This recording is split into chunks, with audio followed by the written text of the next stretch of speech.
had run into trouble in a mining camp called Pickhandle Gulch, and Sharp and McAllen had helped me escape alive.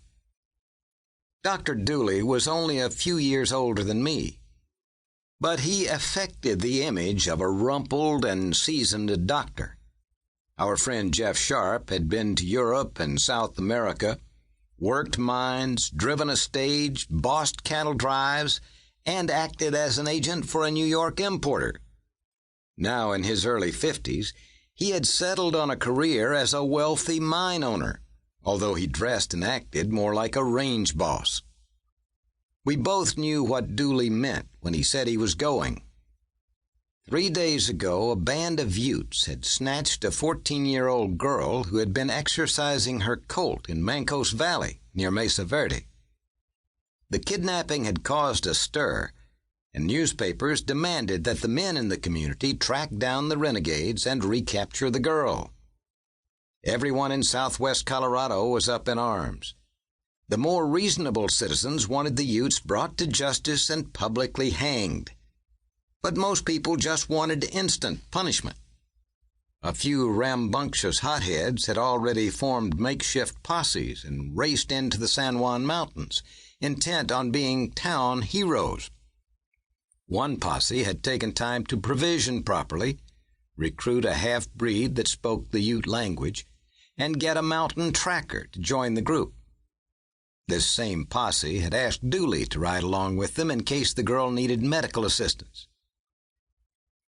"We won't be joining you," Sharp said.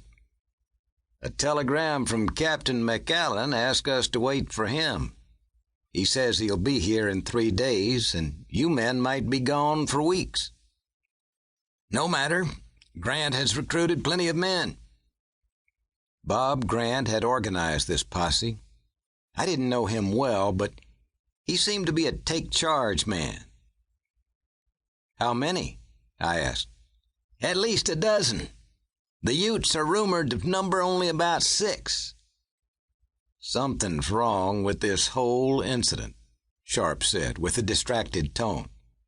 "How so?" I asked. "Utes don't grab women, and renegades are even less likely to take on the burden of a white woman. These small bands move fast, and they don't have any place to take 'em." "Perhaps they wanted her horse," Dooley said.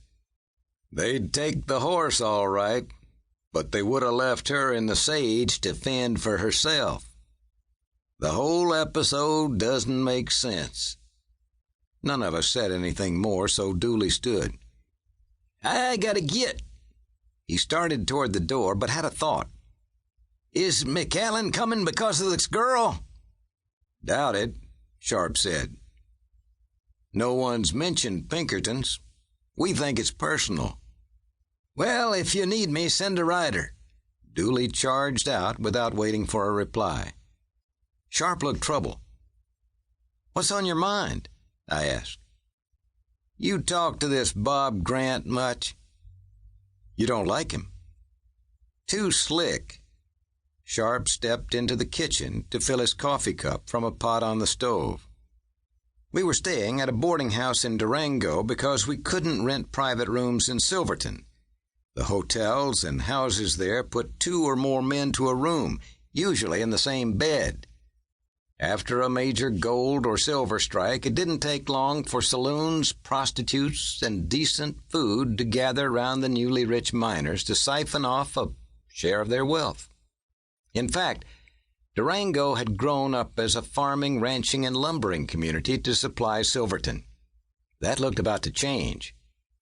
The railroad and a new smelter would make Durango the lifeblood of San Juan mining operations. When Sharp returned, he added, "People talk about Grant like he's a town leader, but he's only been here a couple months, and no one knows a damn thing about him. Seems an upright, friendly sort." Sharp shook his head as though trying to dislodge an uneasy thought. "Can't put my finger on it, but something ain't bolted down right with that man. And he took his sweet time getting this posse on the trail." Jeff